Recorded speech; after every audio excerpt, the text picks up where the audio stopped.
егер нәпсі дүниелік мақтағанға өзін кемел сезінсе, дүниелік мақтағанға, үйің көп екен, үйің үлкен екен, машинаң мықты екен деп мақтағанға нәпсің рахаттанса, онда фаилажуху, оның емі дейді. Оның емі сіздің мансабыңыз, генерал болыпсыз, немесе үлкен главный врач болған екенсіз деп сізді мақтап жатса, онда фаилажу, оның емі бил ахбарил варида. Мынандай хадистерді қарау керек. Қандай хадистер?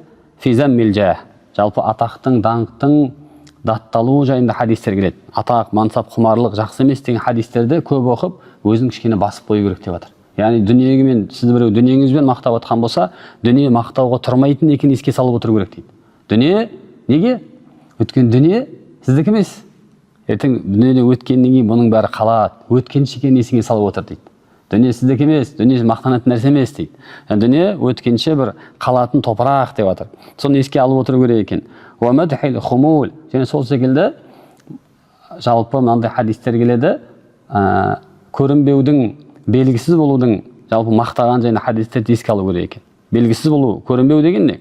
Қатты танымал болмау. Бұл айтқан кезде өзіңіз болудың мақтаған жайында хабарларды еске алып отыру керек. Осылай өзін емдеуге болады екен.